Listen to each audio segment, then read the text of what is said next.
Good morning, I'm Monica Diaz-Meek. Here in the Key City, some educators are being faced with difficult conversations. We are here at the dunk tanks and bam! All right. Oh man, you're gonna get a little splash. New data from the CDC suggests COVID cases could ramp up again. This right now, it's looking pretty good right there. Melissa, I have the sweetest pup here. Officers in Merkel have arrested 2 children after allegedly causing tens of thousands of dollars worth of damage. I'm here in downtown Abilene right now for Abilene Gives. I'm gonna hold it real quick because this is really cold. These puddles you can see, and there is water everywhere. The B-21 slated to make Diaz its new home within the next decade. Members of an Abilene church are working to help some missionaries escape from the fighting in Ukraine. This has been years in the making, something really important to both of you. You're gonna have food trucks, drinks, shopping, live music. Really is a great event. As gas prices continue to rise, spring breakers are having to make some tough financial decisions. June 2nd,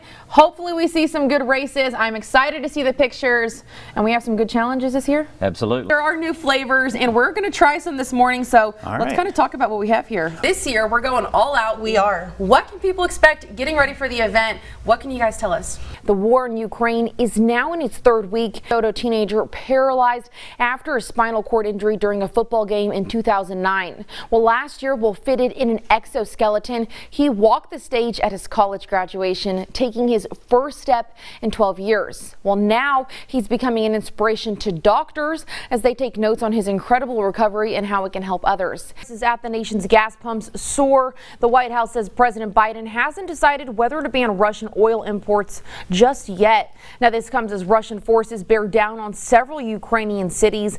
The Defense Department says nearly 100% of Russian troops from the border are now inside Ukraine, and people there continue to flee the country any way they can. The U.S. Secretary of Labor says more legal pathways for immigrants would help address labor and workforce issues here in the United States. Startling news overnight, 9 dead after a van carrying the University of Southwest men's and women's golf teams crashed in a head-on collision with a Ford F-150 Tuesday evening. Do you remember when you decided what it was you wanted to do in life? Well, some never quite nail it down, while for others it is clear as day.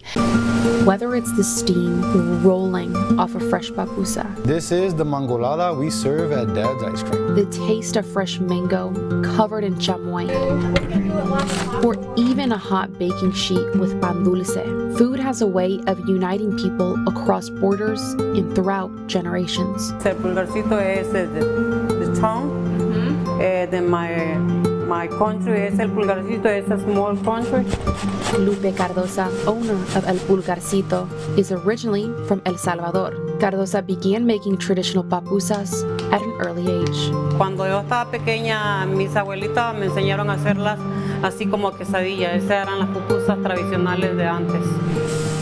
For her, making traditional El Salvadorian cuisine is about leaving a legacy and also chasing the American dream. El sueño americano ha sido para mí trabajar duro,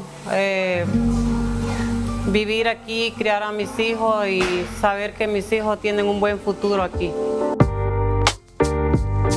Owner of Dad's Ice Cream, Jason Tavares, shares Cardosa's vision and has a similar background. Back in Puerto Rico, my dad was the ice cream man for over 20 years, and that's how he raised me. And since we use all natural fruit in it, it actually is a source of vitamins and minerals. Despite his Puerto Rican roots, he embraces the different Hispanic cultures in the Key City through his different ice cream flavors. Bringing that culture back from my island, from what we did when I was a kid, and then being able to infuse it here, like a local businesses, Tacolote, went ahead and they helped us create a mangolada, which is super huge in the Hispanic world.